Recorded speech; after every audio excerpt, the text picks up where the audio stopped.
On va plus loin sur ce dossier avec vous maintenant, Myriam Amellal, bonjour à Bonjour. vous. Vous êtes la présentatrice du Journal de l'Afrique sur France 24, spécialiste de l'Algérie. Comment analyser ces gestes mémoriels du président Macron ? Alors, ce sont des gestes très, très importants, incontournables pour un chef d'État français qui se rend en Algérie. François Mitterrand l'avait fait en 81, Jacques Chirac l'avait fait aussi.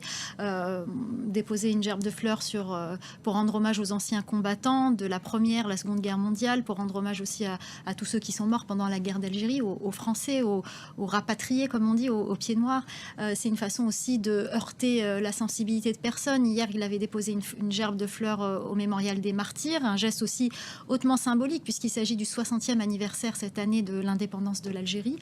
Et donc, vous voyez, ce sont des gestes hautement symboliques. La présence aussi du chef de l'État dans ce quartier d'Alger, qui est le plus ancien quartier d'Alger, le site d'Icosium, l'ancienne ville romaine de l'Algérie romaine, ce site qui surplombe la capitale, où se trouve la basilique Notre-Dame d'Afrique, où allaient prier aussi bien les musulmans, les juifs que les chrétiens. On l'appelle Madame l'Afrique en Algérie, cette basilique. Et puis ce cimetière de plusieurs hectares avec le cimetière israélite qui a aussi une importance particulière, puisque dans ce cimetière se trouvent deux tombeaux de deux grands rabbins d'Algérie, le rabbin Ribache et Rachash, des rabbins qui sont très importants pour la communauté juive d'Algérie, parce que ce sont ces deux rabbins qui sont morts tous deux en 1408 pour le premier et 1442 pour le second, avaient contribué à la réconciliation de la communauté juive d'Algérie, parce qu'il y avait une partie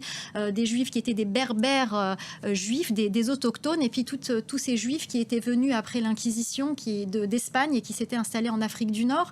Et il y avait une petite querelle entre les deux communautés, et ces deux rabbins ont, entre autres, contribué à la réconciliation de la communauté.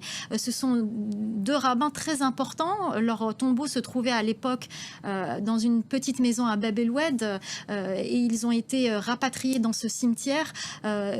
Ça pourrait être un lieu de pèlerinage pour de nombreux juifs. Et puis il y a ce cimetière, je vous le disais, où j'avais eu l'occasion de faire un reportage il y a quelques années, qui est une espèce de parc, à la fois musée, parc, où la nature est exceptionnelle, où on entend les oiseaux chanter à tue-tête, et où il y a ces tombes très anciennes qui datent donc de 1400, mais aussi vous avez cette particularité, vous avez des tombes qui datent d'après 1870. Donc 1870, c'est la date à laquelle les Juifs d'Algérie ont obtenu la citoyenneté française, et même de bien avant, donc qui montre que la présence des Juifs en Algérie date de plusieurs millénaires, enfin de 2000 ans d'histoire, de présence.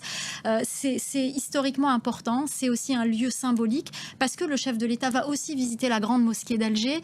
C'est aussi une façon, ce quartier, on a vu aussi des images d'Emmanuel Macron en 2017 dans la basilique Notre-Dame d'Afrique. Je vous le disais, Notre-Dame d'Afrique, c'est un lieu de culte œcuménique. On retrouve dans la particularité de cette basilique, c'est qu'à l'intérieur, il y a des musulmans qui ont inscrit des prières pour sauver leurs enfants de la peste, ou des chrétiens aussi qui étaient là, et puis des juifs. Tout le monde priait à Notre-Dame d'Afrique, Madame l'Afrique, comme on dit à Alger. C'est un lieu de réconciliation, entre toutes les communautés. C'est pour ça que cette visite dans ce cimetière revêt un symbole particulier. Mais il y a un symbole manqué, puisqu'il y a ce grand absent lors de ce déplacement et de cette visite de ce cimetière en particulier, c'est le grand rabbin Raïm Korsi, atteint de coronavirus. Absolument. Raïm Korsi n'a pas pu se rendre. Il a dû faire un test PCR avant de prendre l'avion avec le chef de l'État, et malheureusement, il était atteint du Covid. Il n'a pas pu s'y rendre. Ça aurait eu une double symbolique, la présence du grand rabbin de France, parce que ça aurait été la première fois qu'un grand rabbin de France se rend en Algérie. D'abord, ça aurait une portée symbolique pour les Juifs d'Algérie et les enfants, les descendants des Juifs d'Algérie, de voir un grand rabbin venir dans ce cimetière où il y a peut-être leurs ancêtres qui sont enterrés.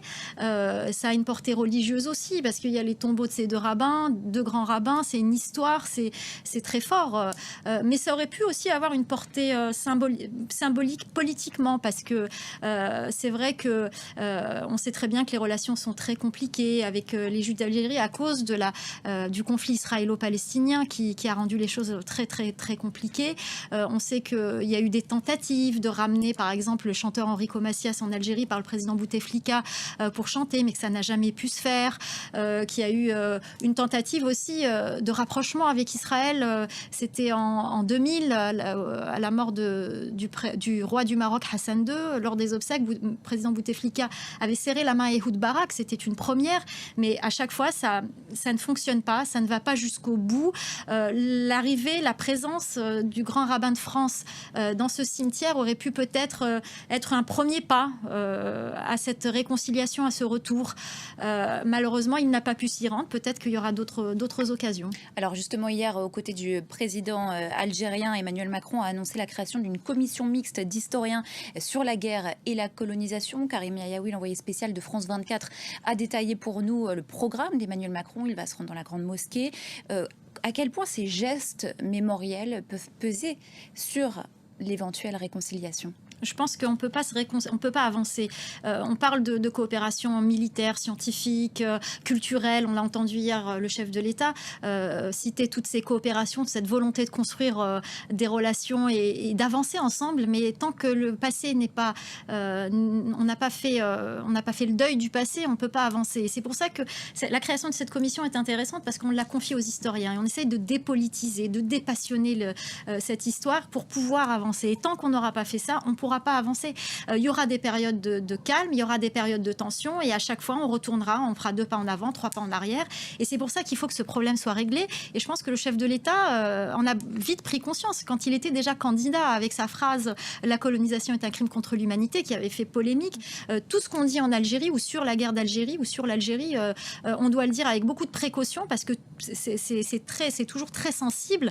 Il faut pouvoir faire un jeu d'équilibriste pour pouvoir ne heurter personne et continuer d'avancer sans faire 1 pas en avant et 3 pas en arrière. Avec en toile de fond d'autres dossiers éminemment stratégiques, le dossier géopolitique et sécuritaire, mais aussi l'enjeu énergétique de premier plan, dont on parlera dans nos prochaines éditions. Merci beaucoup à vous, Myriam Amellal, présentatrice du Journal de l'Afrique sur France 24.